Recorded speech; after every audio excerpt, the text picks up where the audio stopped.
Oh my gosh, Jason. Great. We're here with Jason Prall. And Jason is a longevity and optimal health practitioner. He's the writer, producer, director of this. I actually don't know when we're going to release, but the Human Longevity Project, and you're releasing right around the same time that this video is coming out. It's a documentary series about longevity and some of the longest living people currently on planet Earth. Thank you for coming on the show. It's good to have you. Oh, thanks for having me. We made this work very quickly, so I love it, and I appreciate you having me on. I would love to talk about your movement into this docu series and what the genesis of that was. Can we start there? Yeah, I mean, I worked in the chronic disease space for a while as a practitioner, right? So the people that I was working with and helping typically had autoimmune conditions, they had cancers, they had digestive disorders, hormonal imbalances, in severe ways. So I was sort of accustomed to the disease model. And what I learned in that disease care model was that, first of all, the current methods, at least in the West, of addressing these conditions weren't sufficient. And that opened my mind up to things like Ayurveda and traditional Chinese medicine and shamanism and some of these bigger, more ancient, esoteric, perhaps, methods of healing people. And, I found them fascinating. And the other aspect of it was that I realized that we don't know how to live anymore, right? So if you go to like the Thich Nhat Hanh and his sort of art of living, right, and this way of life, this Buddhist type of philosophy where there's sort of an art to living, and we're not teaching that. We've lost that from our elders. When it's not getting passed down. But not only that, things are moving so fast, right? I mean, in one generation, think about all the things that have changed. I mean, when I was in high school, which was less than 20 years ago, we didn't have cell phones. So the world is changing so fast. So it's not, I wouldn't even put the blame on our parents or our elders or our grandparents or even the culture. It's just the fact that things are moving so fast. And so how do you keep up with this? How do you learn about the potential harms of cell phones and all these bright screens at night when you're kind of the first generation to really experience these things, right? So there's a learning curve, and the learning curve has been slower than the technology has been increasing or growing. So we have a lot of catching up to do, but that's really the genesis was, okay, how can we get this discussion about health, about the way of life, and move it forward? Because a lot of the longevity research that's been done in the past has been looking at these same things that we're looking at. They're looking at these old people in these regions that are known for longevity. But I always had a big problem with that, which is that you can't just look at their habits and say, I'm going to apply those today and think that that's going to lead to longevity, because there's a historical context. And I sort of alluded to it there when I said that things are moving fast. But, if you talk to somebody that's 95 years old that grew up in Sardinia, an island off of Italy in the mountains, well, they didn't have running water. They didn't have electricity. They didn't have refrigeration and a modern food distribution system. So they lived a completely different life. So you can't just say, okay, they eat beans and they, drink wine, and that's like sort of irrelevant, right? So I think that was one of the other big things was I wanted to kind of deconstruct what's already been done and say, okay, it was decent, but there's so much more we need to look at, and we need to get a historical context for this so that we can pull the good stuff from their life and their understanding and their wisdom and their way of life, bring that forward, but also recognize that our future is drastically different than what we see today and also what they saw. So we can't just copy them. We have to take the bits and the wisdom and the knowledge, pull that forward, and understand how we can apply that to whatever the heck is coming down the pike in the next 20, 30 years. Because if we're talking longevity, and I'm 37, I have no idea what the next 60 years looks like. Even Ray Kurzweil, who is sort of the famed futurist, has no idea, right? He thinks he does, but he doesn't.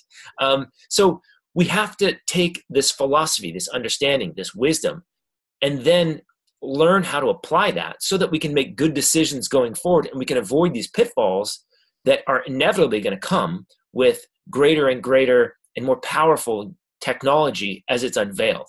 Mm-hmm. Wow. Well, and what's interesting about one of the points that you're making is when these cultures are traditionally studied, the lens from which those researchers are looking through is a lens that's it's in a way it's an obsolete, almost broken lens. And so there's an interpretation of what there are things they cannot see that are greater and more important, and macro level things that extend beyond generations. It also kind of reminds me of how Amish communities work and Mennonite communities work in a way where there's one beta tester family for all of the new gadgets, right? And the community observes this beta testing family. And how does that gadget or that piece of technology change that family in a way that benefits the community as a whole? Or does it detriment the community as a whole? And so it's sort of these bigger, much broader, multi-generational, deep philosophies that it sounds like you guys are able to distill. Yeah, I mean, it's sort of, I would like to think that it's a nice blend of the philosophy of longevity and life itself, the deep science that is physiology and how it all works, and lifestyle.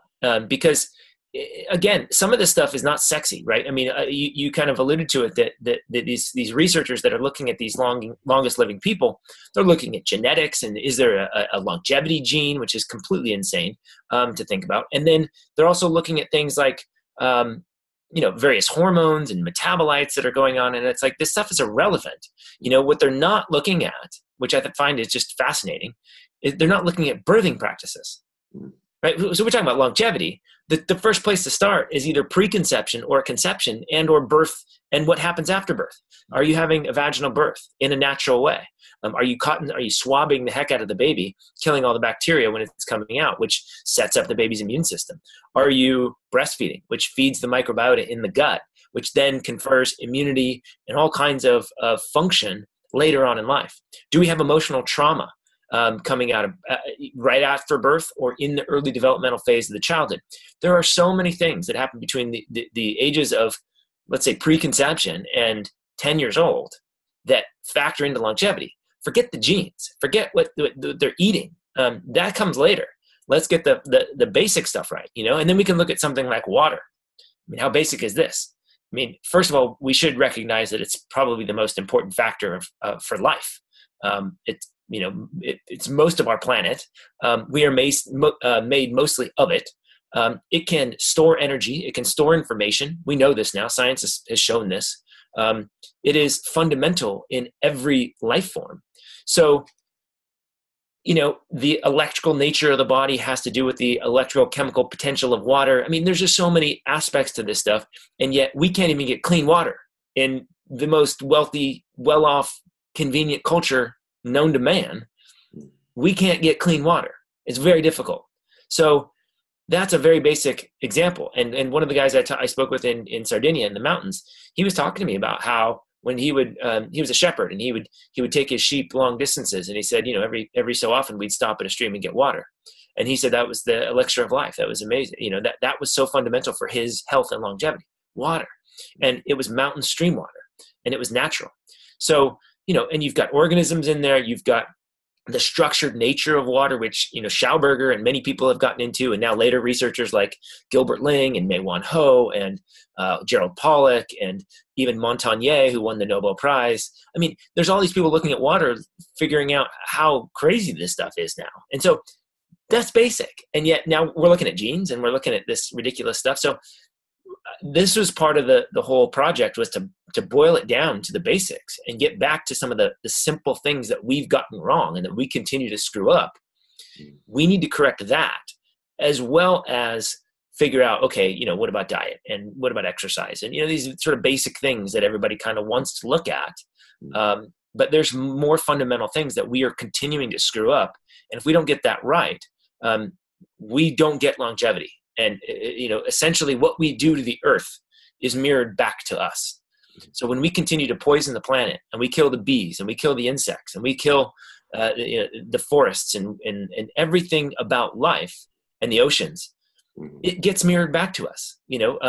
We're now moving to electric cars, right? This is a supposedly this great thing because we're saving oil. Well, okay, where does electricity come from? Well, I grew up in Washington State. We have a huge hydro dam there, hydroelectric dam. Well, you have a dam that's destroying the environment to create electricity so that you can save oil. Okay, great. Then you have coal. Coal is probably the primary source of electrical generation. Well, where does coal come from? You still got to get that out of the ground, and then the process of creating electricity spews out tons of mercury vapor into the air, which ends up in our soils and our oceans. Now we can't eat the seafood because it's loaded with mercury, and then we're blaming the seafood like it's their fault. So we can't escape this stuff, So yes, we have this big plastic patch in the ocean that everybody loves to look at and think that that's the worst thing in the world. But what about the glyphosates that are destroying the ecosystem of the soils? What about the bee populations that are dying at record numbers? And if the bees go, we all go. I mean, that's just the way it is. So we can't escape this stuff. So we have to look at the outer environment as well. And when we look at these cultures that existed in remote parts of the world that have this tremendous longevity, they didn't grow up in a world that was polluted like we have. They didn't grow up with chemicals. They didn't grow up with artificial everything. So we have to look at that context as well and understand that if we continue this consumerist society that without regard to the environment and what we're doing to the environment, we don't get out of this alive with longevity and health and vibrance and vitality and all these wonderful things that we want. We will continue to suffer the consequences. That's just the way nature works. You will get it mirrored back to you. Whatever harm you do outward comes back. And you can call it karma, you can call it whatever. But from my observations, and it seems pretty logical, we're all one big ecosystem that if we continue to do that, then, sorry, we get to suffer. How much time do you have, Jason? I'm cataloging all of the questions that I have as you're saying all that. That's brilliant. Let's get into the film. Tell us generally what it's about and the scope of the recording and where you went and all of that stuff. Yeah, I mean, it was a 2-year project for us, which sounds kind of daunting, but at the end of the day, we got to travel to, Okinawa and Sardinia, Italy, and Icaria, Greece, and the Nicoyan Peninsula of Costa Rica, and even an island in the English Channel. So it was pretty fun. I mean, I got to do one of my favorite things, which is travel and learn about other cultures. I got to speak to 70 and 80 and 90 and 100-year-olds in remote parts of the world through translators and learn about their life. So it was a really fun project. But that was kind of the context, was to go to these places, to see their environment, to show their environment to some degree, and get the historical sort of framework. And then through that lens, we brought in 95 or so experts, from mental and psycho spiritual experts to physiology, immunology, functional medicine, all these amazing experts on mitochondria and microbiota and microbiologists, and with their knowledge and with the context of these older people around the world, we were able to kind of explain why they were living a long time, what we're doing wrong, and how we can kind of marry those two. So we brought in, I mean, honestly, the expert list that we have, I mean, I have no idea how we were able to get so many amazing people, but it's from so many different fields that I think we were able to kind of pull some pretty amazing info. So it's a 9-part series. In each episode, we kind of go over a new topic, right? So we get into mitochondria and microbiota, which are critical, living organisms, essentially, that are not human, right? That exist within us or on us, that work with us. So we have to kind of understand them and understand how they tie to our biology. And then we talk about diet and exercise and really try to break down the dogma. I think that's one of the other main things I wanted to do with this film, which is, we've got the keto diet, and we've got the vegetarian and vegans, and we've got the paleo, and we've got the FODMAP and all these different diets that kind of are really, they're stemming from a society that has the luxury and convenience created from unnatural processes. And so that was the other thing. We wanted to break down all these diets and kind of put them to bed to some degree, because I think a lot of people are trying them and they're not really resonating with them. They might work for a little bit, or they kind of work, but they don't work. And so, we wanted to sort of break that down a little bit and give it historical context, and give it not only historical context, but an explanation scientifically, biologically, on why things are the way they are. We talk about the environment and the toxins and how to deal with that, electromagnetic fields and circadian rhythm, which is the way that our body operates on this solar cycle or this light cycle. Heat and cold therapy, right? We're all existing in a room that's between 68 and 72 degrees Fahrenheit, basically all year round, right? It's totally unnatural. But how does that work into physiology, right? So purpose and community and these type of things. An the heck does that filter down to biology?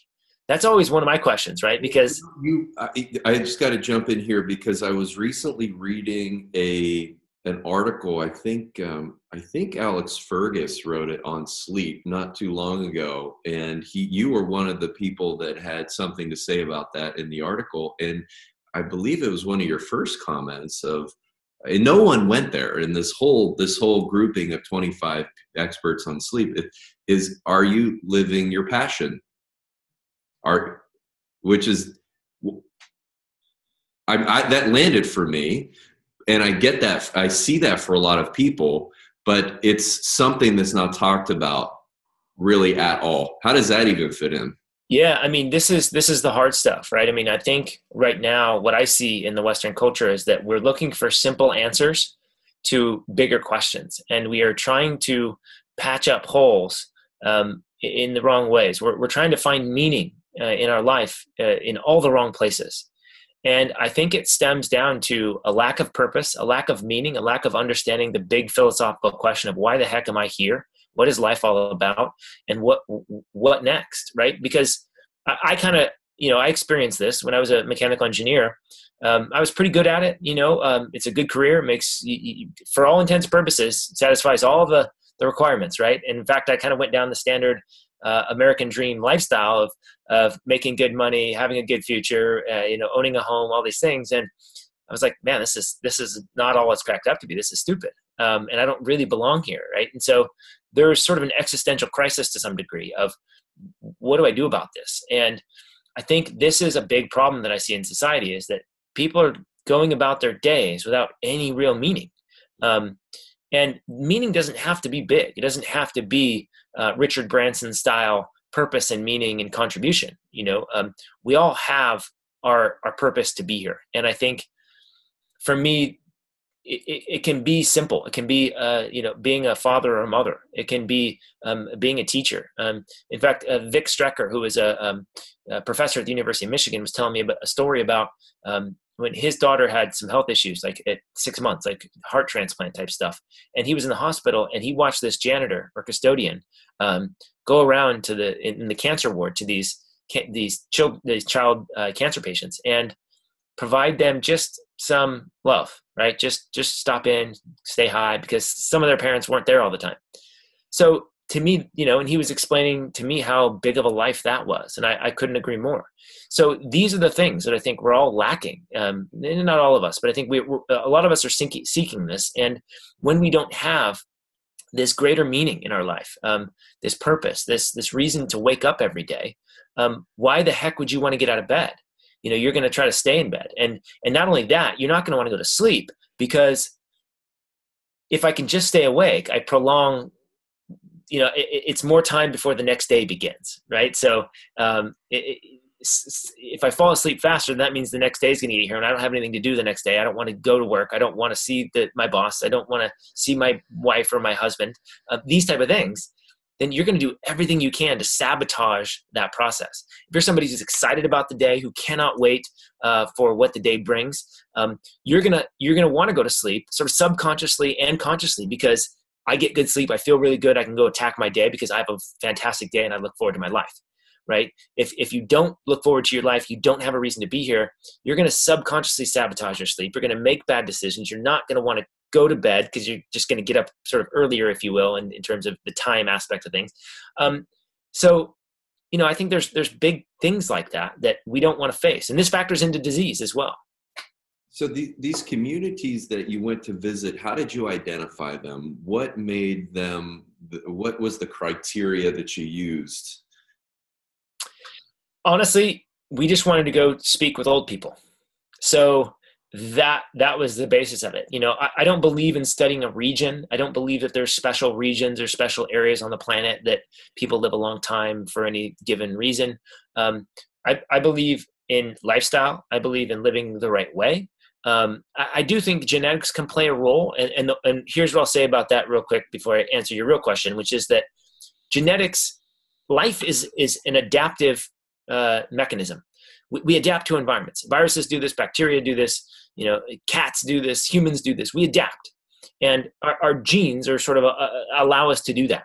And for us, with our microbes and our mitochondria, they have genes as well, and they will adapt. So if you are a human in a given area, let's say in Sardinia, which is an island, and you have a really long heritage, in other words, the genetic code has been the same for generation after generation, hundreds of generations in that area, it's going to sort of specialize in that area, right? So almost like a sprinter is going to be really good at sprinting, but probably not very good at running a marathon because the sprinter's been sprinting, and his body's adapted for sprinting. So same thing with humans. I think if you can adapt to an environment for many, many, many generations, and your genes and your bacterial genes and mitochondrial genes will all get good at that environment. So this is sort of Darwin kind of meets, modern genomics, this type of thing. And there's a very good case for that to be, sort of established. But I will say that it's not really a region thing other than that. And so if you live in harmony, if you live in the right way, and by harmony, I mean harmony with your outer environment and harmony with your inner environment, which is mostly up here, right? Your psychology, the way you emote, how do you think about yourself? How do you think about life? So in that sense, to me, it's about the individuals, it's about the communities. It's not really about the places. And so really, we just wanted to find old people, 80s, 90s, 100s, and it didn't really matter where we found them. That said, just wandering aimlessly around the planet trying to find 100-year-olds is pretty, it's not a very good way to do it. So we used the Blue Zones work as sort of just a jumping off point, right? So like I said, I don't think the areas are special. I don't think there's anything unique about these places other than they have set up an environment, a culture, a society, a way of living that fosters health. And this is really all it was. And so, when we went to Costa Rica, for example, it was like, you kind of just show up. Hopefully you have somebody that can help translate. And you just kind of say, okay, where can we find the old people? Right? So do you know anybody in this area that is, in their 80s, 90s, 100s? And then so it's sort of tracking them down, right? Because you can't just send an email and schedule a meeting, with somebody in Okinawa. It doesn't work that way. So it was kind of a hunt, if you will. We were hunting old people, and it was fun. That sounds like a lot of fun. Well, so you mentioned emoting, and I'd like to tie this to your earlier comment about purpose and meaning, because emotion is what we're talking about. When we're talking about meaning, you're really talking about a state of being. You're talking about how you're feeling, not what you're doing. That comes later. Your expression of your purpose is whatever it is, but fundamentally it's about the emotion of feeling meaningful, of fulfillment. And can you maybe talk about how some of these folks that you interviewed relate to that, and what is their source of meaning? Yeah, I mean, I think this is where historical context can really help you out in sort of dissecting this. If you think about 1952 Ikaria, Greece, where they didn't have electricity and they didn't have many things, all of a sudden, a good summer harvest is something to be celebrated. All of a sudden, celebrating some saint and having a village party is one of the greatest things that can happen.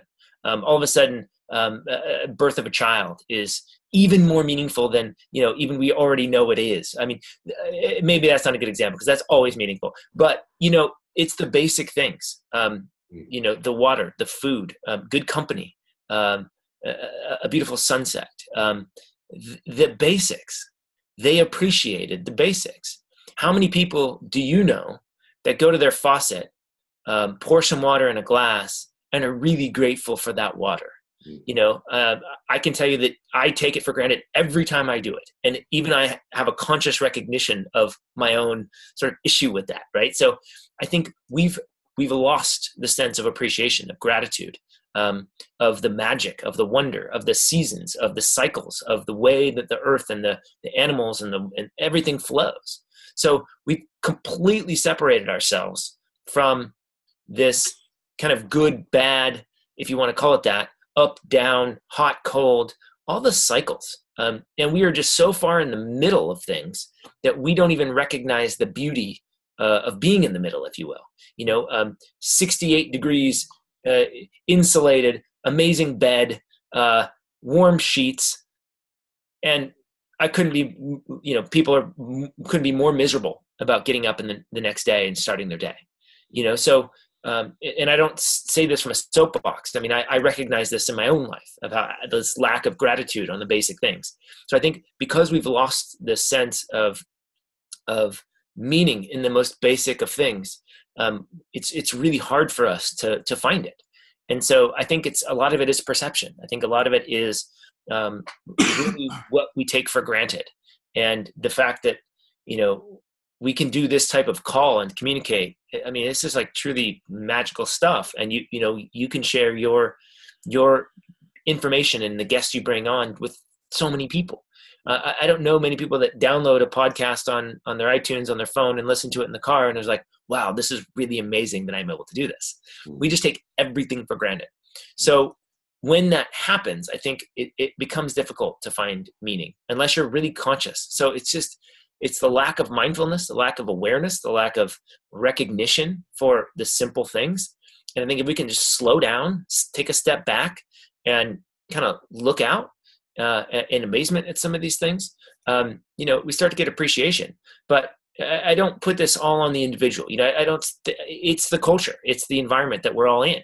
And I will tell you a quick story about this because I went for a walk the other day, just because I've been editing a film and I needed to get outside. And I recognized how sort of out of balance I was. And I went for a walk and I saw this squirrel in this tree, and it was like eating these flowers. And I'm like, I didn't know squirrels like ate flowers. This is really weird, right? So I paused and I was like a third person. I was like recognizing myself, recognizing the squirrel and being in awe. And I'm like, this is actually really funny that I'm in awe of this and I've never seen this. And I thought, well, it's because I never pay attention. I don't look at this stuff. I don't engage my environment the way I probably should, right? So it was a very weird moment for me, but because it was so basic and stupid and simple, but yet came profound sort of recognition about my own, I guess, obliviousness to the environment, right? So I think it's stuff like that we just have to get back to. How does the water move in a river? How does the sun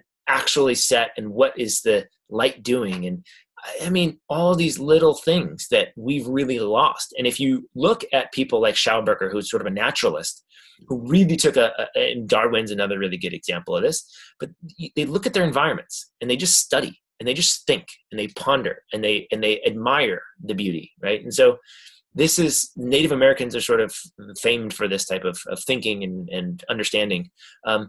But it's really just getting back to, I think, the basics. And we're all caught up in an artificial world where none of it really impresses us anymore. And I think probably because it's sort of out of alignment with our core being, sort of with our historical history, right? This anthropological kind of view of who we are.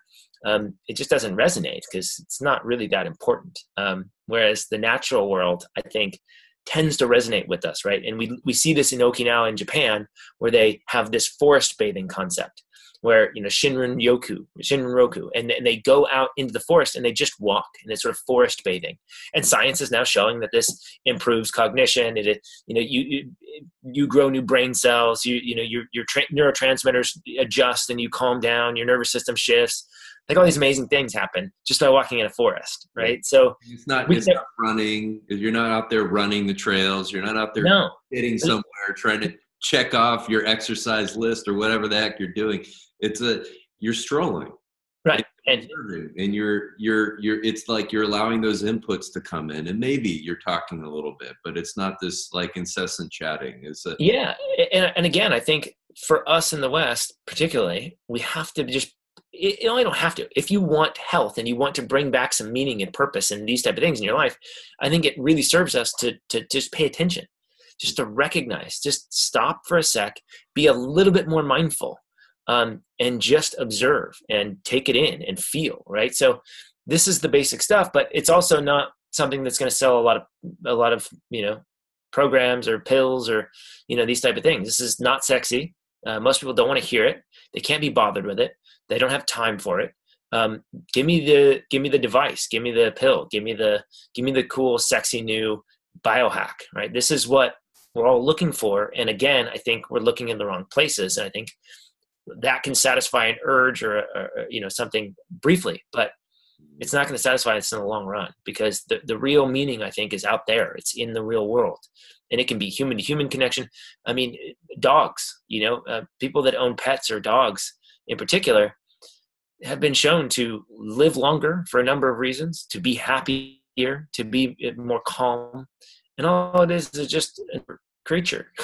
I mean, it's amazing how something so simple but biological can impact us, whether we even recognize it or not. So I think it's just getting in touch with the very basic things like that. You said it was 6 or 9 episodes. It's 9 episodes. And what's the duration? They're all about an hour or so. There's a couple episodes that are about 2 hours long. So we released May 8th. So if this podcast comes out after that, you might be able to still catch this, because the first episode is May 8th, and then each day is a new episode. So that we actually are showing this for free online, an episode per day. So hopefully people can catch wind of it. And there's a lot of info in the film itself, but we've also we are making it available for sale, and included in the sale is actually the full length interviews of all the experts and all the elders that basically we couldn't fit it all into a nine episode docuseries. So we wanted to include that information, because honestly, we've got people like Aristo Vojdani, who is just an insane immunologist, and people like Datis Karazian, who has got like a photographic memory and can explain some of these complex mechanisms that are happening with our health. Ben Greenfield on the sort of the fitness side of things, and JP Sears, who's known for his sort of comedy but he's an emotional healing coach. All these type of people that have vast array of experience and knowledge in different areas is available. So there's a lot there, and I think if this resonates with people, I think they'll enjoy it. Wow, 9 hours at least. Yeah, it's a lot. How did you did you self-fund this? Yeah, I mean, this is the cool thing about technology. We can bash technology all we want, but at the end of the day, it allows us to do some cool things. And so, the price of really high quality cameras has come down so drastically. My friend he's made films before, he joined me on this project. We raised a little bit of money just through sort of Kickstarter and some just kind of passive investors to be able to travel. But we did that on a budget, and we were able to do this at an amazingly, I guess, shoestring budget, if you will. We really kind of did as much. We're minimalist, I guess, at heart. John and I, he's the filmmaker. We're kind of minimalist, so we were able to travel and do a lot of this stuff just with our minimalist kind of habits and lifestyle. I'm doing a screen share now. If you're watching this, we're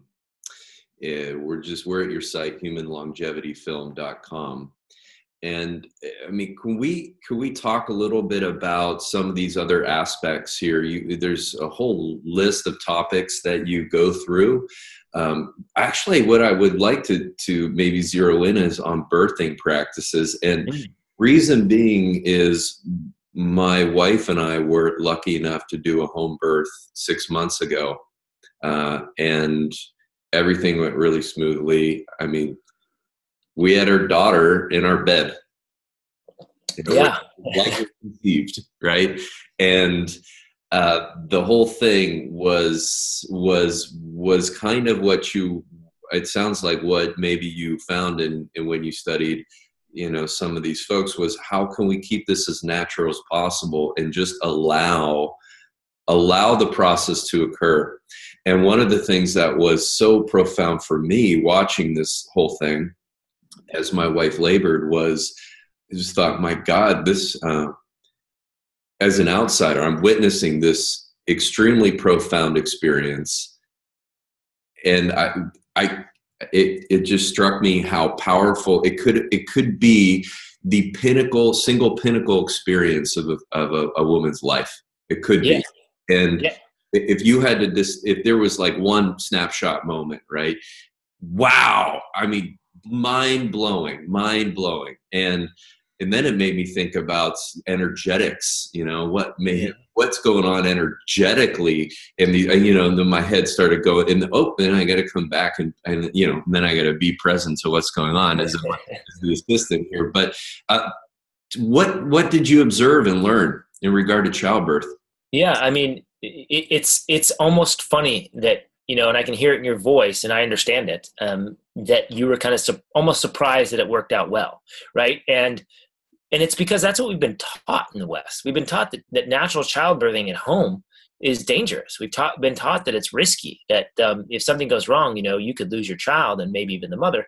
And like, this is just, those are the rare cases if you do things right, and what we spoke with people all over the world, and they were talking about how one guy in Costa Rica was telling me about how his, I think it was his aunt or great aunt or whatever, his grandmother's sister or something, would sneak off and try to go have her baby by the river by herself. And I thought, wow, like that's what that is an instinctual woman seeking a place to have her baby in the most natural way. This wasn't a crazy lady who just, loved the river. I mean, this, she wasn't psychotic. This was a natural thing. And so, they had births at home. They had births with the mother, the pregnant mother's mother, right? So the grandmother was there helping to deliver. Maybe some women in the village or tribe or area would also help. They were all there to support this process. And so there was no issues. This is how animals birth. This is how humans have been birthing for thousands of years. So, if birthing was such a serious issue, we wouldn't be here. So, I think we need to re-engage with the idea that it is natural, that it is safe, and that there are ways to do this that facilitate a smooth process. And so we interviewed a midwife who she worked in the NICU, right? In the neonatal intensive care unit. She was a traditional sort of nurse in that setting, and she was horrified with what she saw, and she'd been there a number of years. And so she got into midwifery and was explaining to us some of the things. And this is sort of a new topic for me. I would say that I was knowledgeable in 98% of the things that ended up in the film. That's, I kind of directed it. But this was stuff that I learned for sure for the first time, things like to you, right? I mean, among all the other things, this is one of those things that you saw as important. Oh, it's huge. And this is the thing, like when a baby's born, first of all, the mother, there's all kinds of little ways, right? Like you can kind of dance, you can lift a leg up, you can stand up, you can get in all these different positions that are helpful. There's even hypnobirthing now where women basically there's no labor pains. They just basically, baby comes out, no issues, like no struggle. So there's crazy ways you can do this, but I wouldn't say that's the norm, but there are ways. And these are some of the knowledges that I think we can pass on and we can continue to learn and develop. But when a baby comes out, right, first of all, you have the umbilical cord. Well, the first thing we do in hospitals is basically cut that umbilical cord. Well, that's the baby's blood supply, right? So the baby's, it needs that iron. It needs that the vitamin K. It needs all these things that are coming from the umbilical cord. And it's all the immune components, everything that's coming in that cord blood, we just clamp it right off.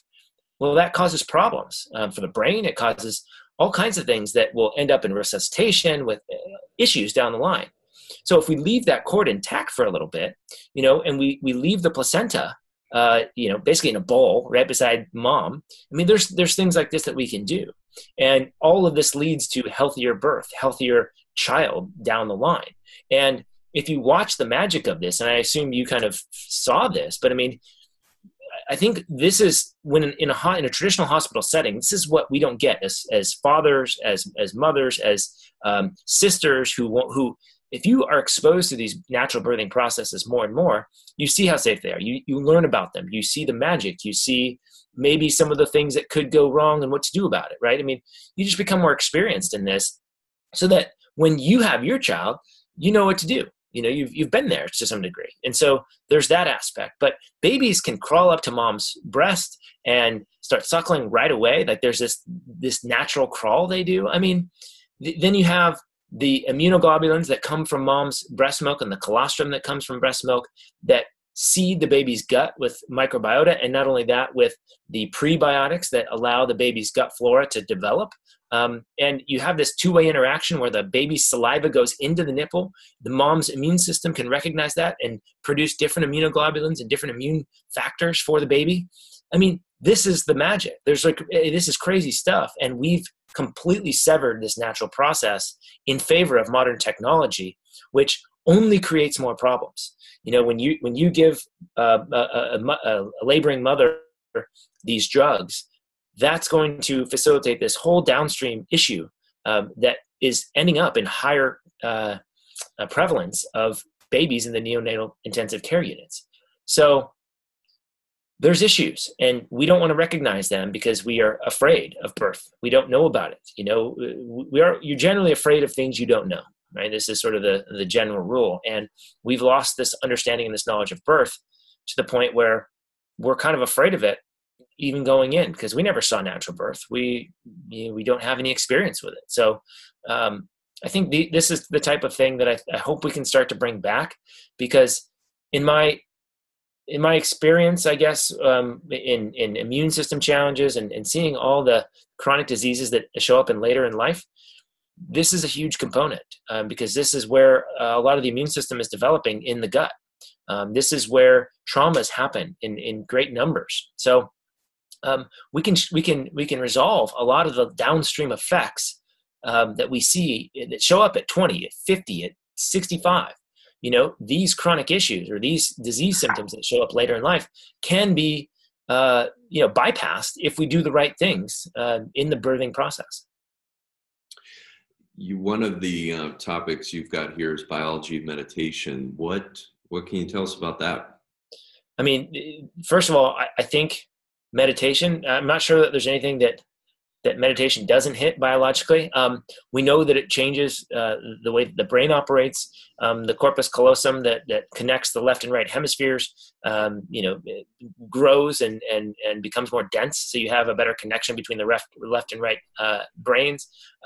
We know that meditation actually, there's been studies that show that you actually release less light from your mitochondria, from your cells. So what does that mean? And this has been measured. People that have been meditating, that they lose less light. Well, when in the electron transport chain inside the mitochondria, when you're producing energy and ATP and all these things, one of the byproducts of that process, if you will, is light. And so we lose light in that process. Mitochondria produce ATP, they produce heat, they produce light. And so what that suggests is that there's less need for energy at the cellular level There's less need to produce energy at the cellular level, at the mitochondrial level when we meditate. So you basically slow the system down, which means you create less reactive oxygen species, you create less reactive nitrogen species. And these type of things in excess and chronically can cause damage to DNA and proteins and all kinds of things at the cellular level. So just by meditating, we can see it. Even at the cellular level, we have profound beneficial changes. And if we want to talk about the body, it's all cells and it's all subcellular components. It's not organs and tissues. Those are just specialized cells. So if we want to make an impact on longevity, on all these things, we need to operate sort of at the cellular level. We don't need to worry about thyroids and hearts and kidneys and livers and these type of things. Figure out how to resolve things at the cellular level, and all those organs will function better. So meditation does this in profound ways. It shifts our nervous system into a more parasympathetic state, which is the rest, digest, recovery, repair, which to me is probably the most fundamental, basic way we can think about this, is shifting our nervous system from the sympathetic side of things, which is this fight or flight, kind of stressed out state, to a parasympathetic, which is the rest and digest. And we should have a dynamic balance of that. And I think we've lost that dynamic back and forth, parasympathetic, sympathetic, parasympathetic, sympathetic. And we're operating 90+% of our day in the sympathetic side of things. And then the only time we get into our parasympathetic is when we sleep. And most of us aren't sleeping very well. So we don't even do that very well. So, there's a lot of problems with that. And this is where something like meditation can shift us into this parasympathetic state. Yeah. And so when you say release light, are we talking about infrared? Are we talking about UV or some visible light? Can you elaborate more on that? Yeah, I mean, I don't know the answer to that, to be honest. Generally speaking, we wouldn't release UV. So there's this idea of fluorescence where, you remember those stars, like they're kind of from the 70s, I think. You would place on your ceiling or whatever, you'd have your fluorescent light inside that would, allow them to store up energy, and they would emit, green or whatever yellow light. You fluoresce a longer wavelength. So in other words, UV is really short wavelengths. Infrared is really long wavelengths. And so, we're gonna probably emit more of the longer wavelength of light. So probably in, the greens and oranges and reds and that type of thing in infrared. So I do know we emit infrared. I just don't know if there's other color spectrums in there, but we do know that they give off light, and usually it's infrared. There is a large percentage of it's infrared. I just don't know if there's other spectrums, but infrared and red light in general will basically, how do I say this? There's an exclusion zone. It creates charge separation in water. It creates this battery-like effect in water. So infrared actually helps us do that. So there's actually some useful components of infrared light that the mitochondria would produce that impact biology at the cellular level. That is a good thing. So there's all kinds of things that go on at that level.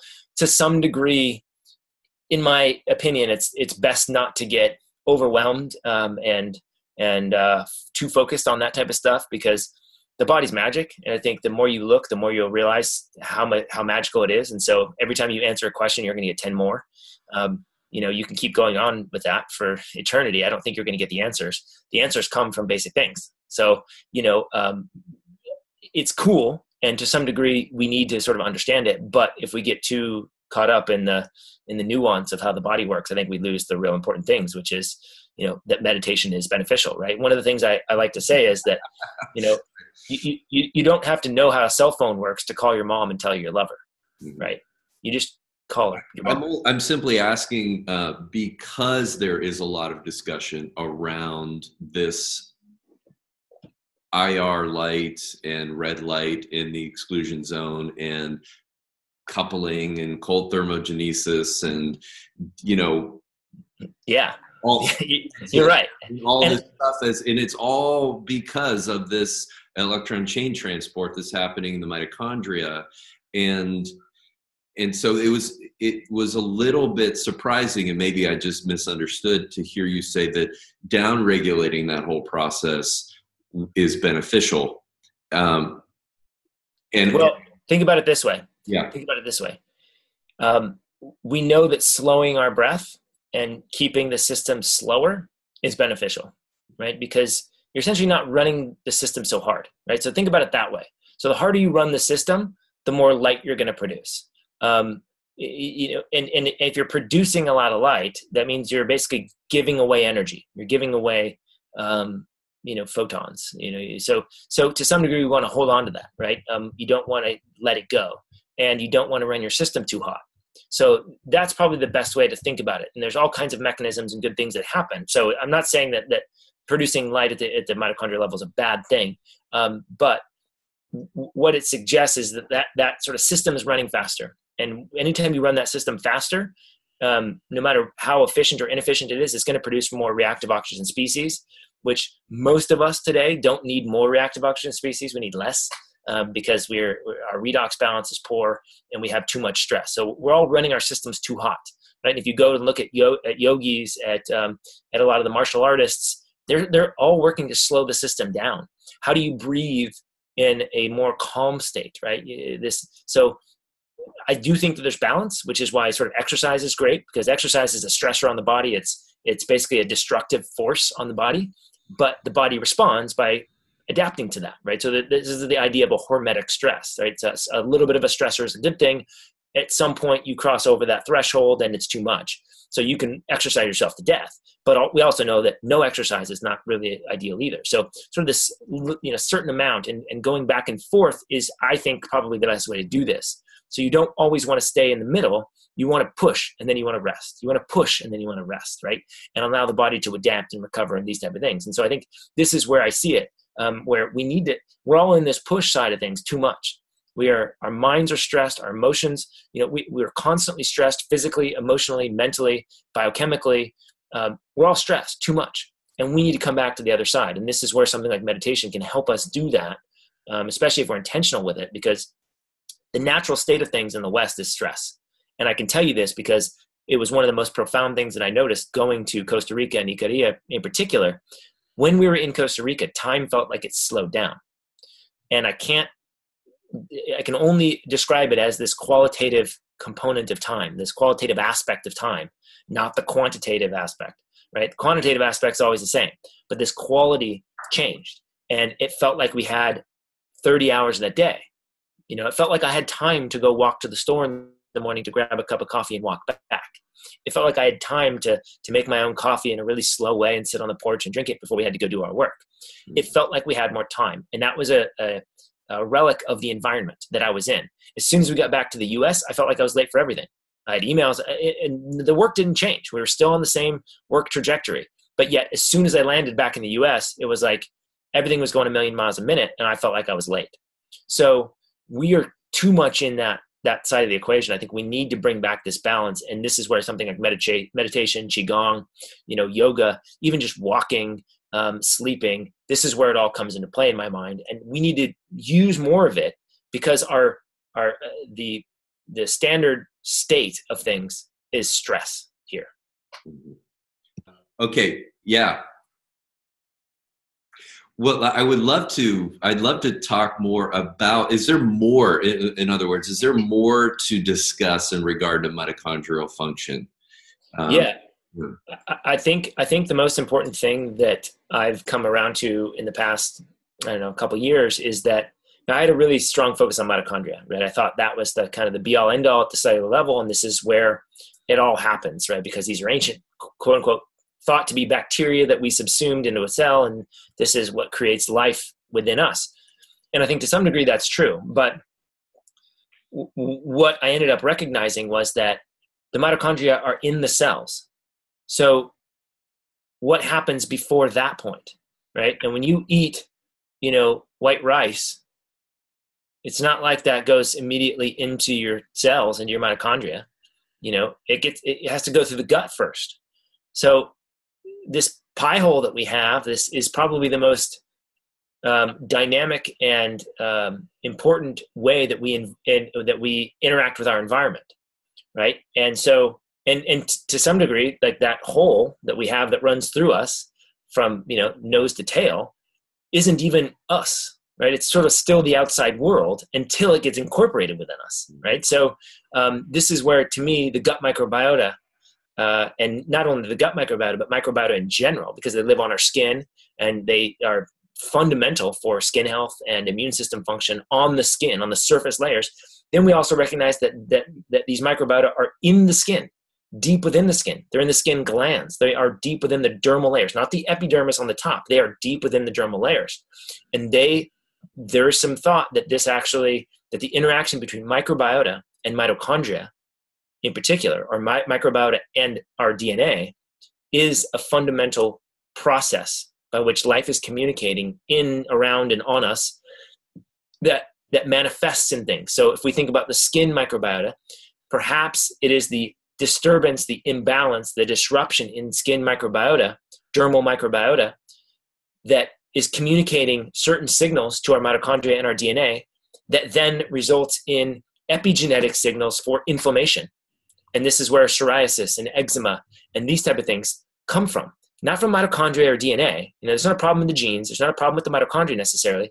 But what about the microbiota that are being disrupted, that are sending the wrong signals, or maybe even the right signals, but just the correct signals given the environment?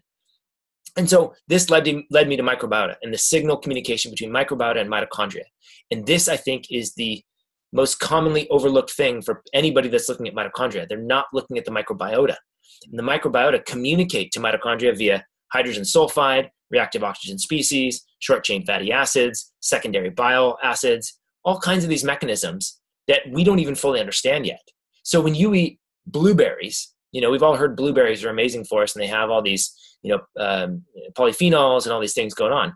Well, okay, but like what digests or metabolizes the blueberries? Well, it's the gut microbiota. So when you have, let's say, a bacteria that is consuming some fibrous component of the blueberry, or the colors, and the pigments that are in the blueberry, they consume that. Then they produce metabolites after they metabolize the food or the components of the food. They have these metabolites, secondary metabolites, that then communicate to the mitochondria and say, hey, this is what this human is eating. This is what's happening. This is what the environment looks like. So the microbiota are sort of a go-between between our environment and our cells. And to me, this is the big missing link. And if we can understand what the microbiota are doing, and we don't yet, then we can understand the metabolites they produce that communicate to our microbiota or our mitochondria, the metabolites they produce that communicate directly to our DNA. But then we also have another thing that is the microRNA from food itself.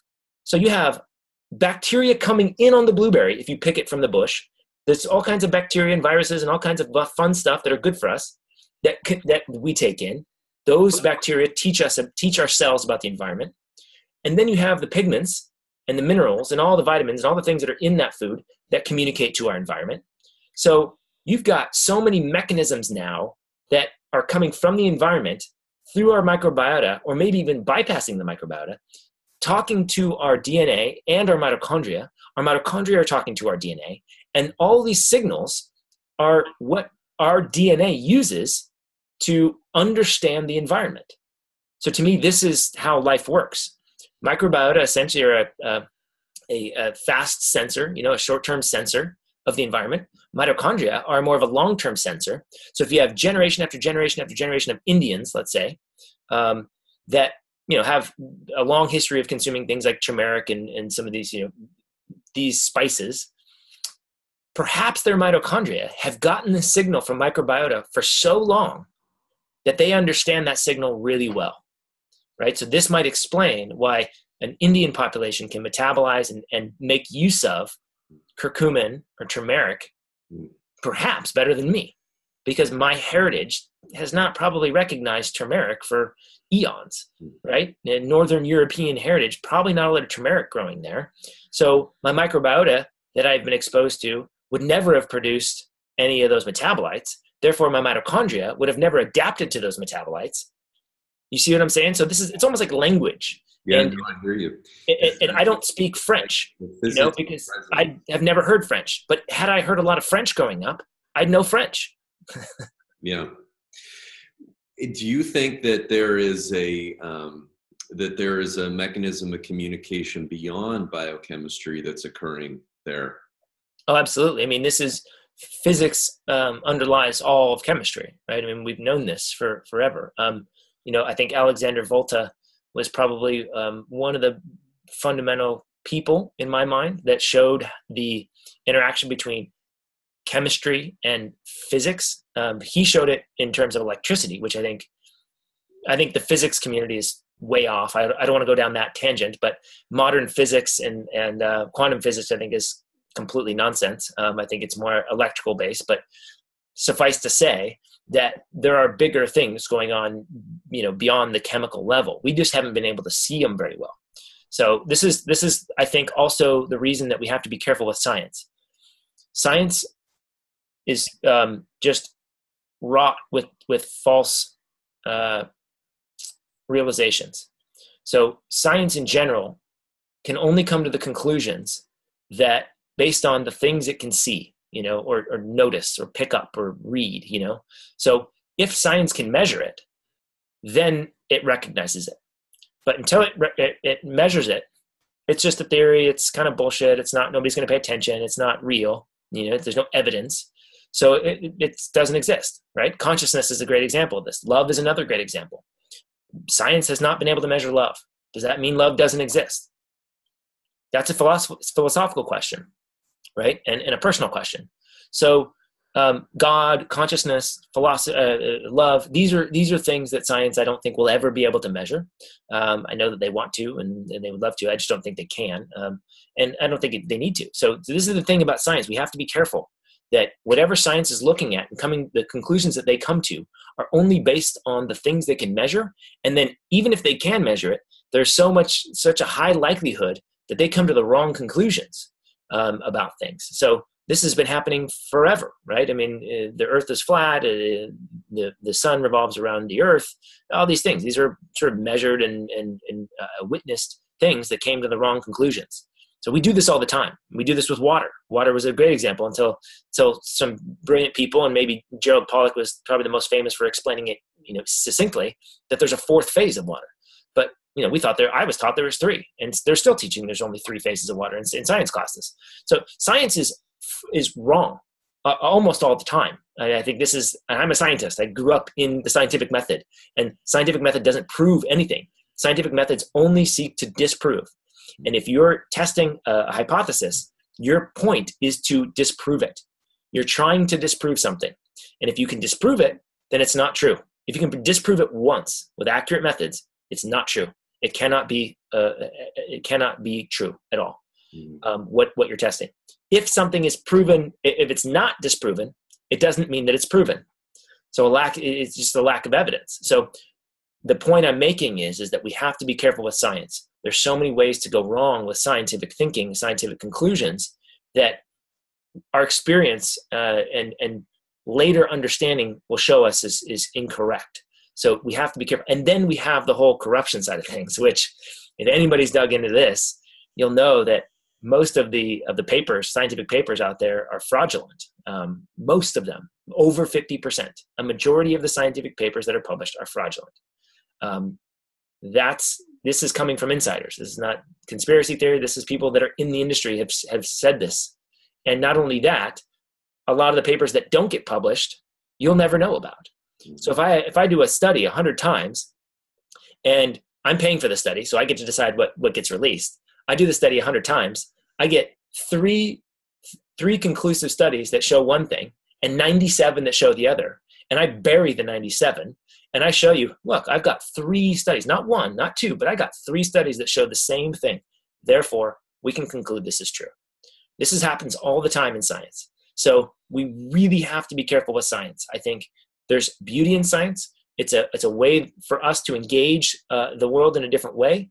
But experience, philosophy, critical thinking, testing yourself, this is where I think we have to get back to and couple that with some of the science.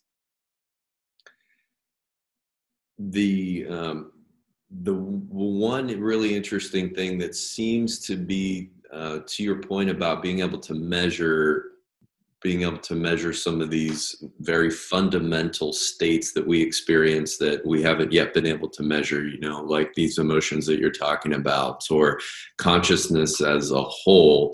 What's interesting is that there are some research facilities like IONS in Northern California, and some others, that it's not necessarily that they're able to measure consciousness, more the effect that consciousness has on the reality that we can measure. And so that's a really fascinating area of research. If anybody is actually paying attention and trying to put models together, that is a very important piece of that puzzle, is to look at the effect that consciousness has on this thing on these things that we can measure. Absolutely. And this is actually you're making a brilliant point about the science and how the science can be flawed. Something like the Maharishi effect, right? This idea that you can meditate with intention and change your local or global environment sounds like complete nonsense. There's no scientific explanation for something like that. The best that we can come up with is some sort of entanglement theory, which is complete nonsense anyway. So they can't explain it, but yet we know it happens. We see it, we experience it. It's been shown over and over again that there's some measurable effect that is, at least statistically speaking, very improbable that it's an anomaly. So that's one example. And then you have HeartMath doing some amazing work, and they're a very scientific community, trying to figure out how the heck this is all working, right? If you actually look at let's say the global awareness consciousness, very measured in sort of very unique ways, before 9/11, we actually saw a big spike in emotional kind of measurements, if you will, from the global consciousness. Now, we don't know what that is. We don't know how it works. We don't know really what we're even measuring, but something changed in a measurable way that was not insignificant prior to the events on 9/11. So in other words, it's like we knew it was coming. And if you actually look at language patterns, there's people like Cliff High and there's some others out there basically crawling the internet for language changes, with the understanding that as our language changes, that ties into emotion. So if I say, I was scared as shit, I'm actually referring to like a bodily sort of archetypal, very fundamental kind of emotion in me, right? I got punched in the gut, right? There's something like real about that because it's physical, right? Or the other way to say it would be, I was surprised, right? I got punched in the gut. That was much more meaning, right? So there's actually people looking at language changes, assigning values to emotional values to language, watching the language change on the internet, which can then actually show us that humans are sort of psychic and predicting the future. In other words, we're sensing what's coming. So there's people out there doing this, using predictive linguistics like this, that have shown pretty dramatic results. So suffice to say, there's some really weird stuff out there. There's some very, very smart people looking into it. In fact, the governments are looking into this, and they've been doing this for a while, I'm sure. And I think this goes to show that this sort of basic chemistry and biochemistry and biophysics even is sort of just kind of silly. We're kind of children in this whole game. And so there's bigger things happening. It's fun stuff. I mean, if you have any interactions with medical, kind of these Qigong masters, they can do some pretty wild stuff. And I won't go down that rabbit hole, but there's some crazy things out there. And so I've experienced them through Vipassana meditation, some pretty gnarly things that I didn't know were possible until I experienced them. And it doesn't matter what I tell you about them because it was my experience. So this is where I think the fun stuff is. This is where life is. This is where we talked about purpose and excitement and meaning. It's in the magical things. It's in this sort of fringe level of stuff, and also in the most fundamental basic stuff. It's the science, it's the logic, it's the math, it's the left brain that gets us out of this art and dance and music and love and compassion and wild thinking and imagination and creativity. That's where we're missing the stuff. And we're pushing it out in favor of math, science, proving things, logic, all this stuff. There needs to be a balance. And so, it all kind of comes full circle, I feel like. But I can tell you, I came from mechanical engineering, statistical modeling, really left brain boring crap. And I've now gone over to this other weird side of things. And when the mind opens to these things, I think the fun starts happening. You start to see the world as a magical, fun place, as opposed to this boring, what the hell am I doing here? There's no purpose, kind of the nihilistic attitude. Yeah. Well, I've been fortunate enough to spend a few years in various indigenous communities around the world. And one of the things that continues to repeat when I do that is a sense of enchantment. Yeah. Enchanted by life, by the world around you. And everyone is kind of experiencing that. But I think if you come from the land of disenchantment, it's a lot more profound because of the contrast. Absolutely.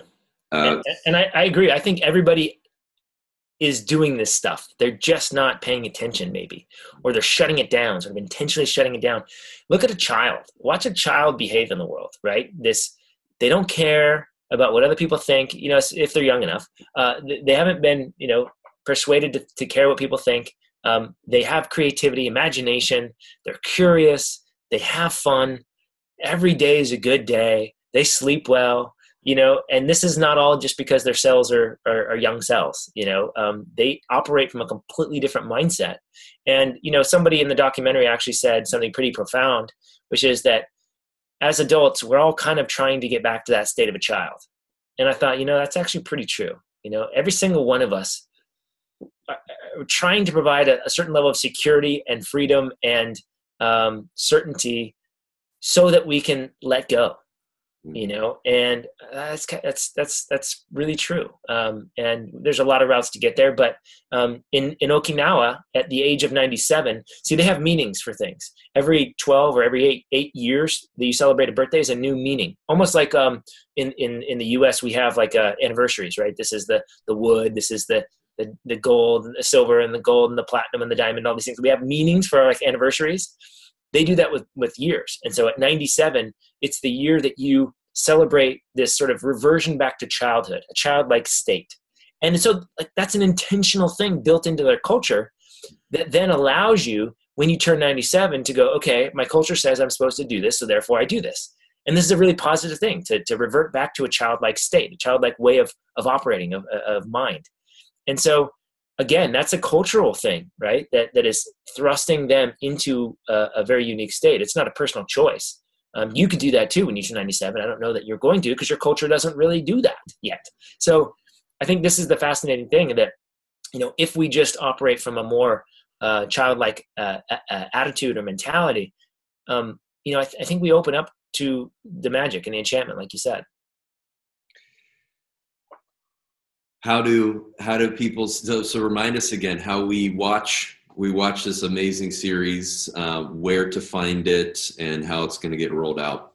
Yeah, it's you can go to humanlongevityfilm.com, humanlongevityfilm.com, and you just sign up there. Just throw your email in there, and we will send you an update on when the first episode goes live, and it'll be free to watch. And so, we kind of got out there into the more fun discussions here, but I will say that it's a little more practical. The film is very practical. It's a little bit scientific stuff. There's some philosophy.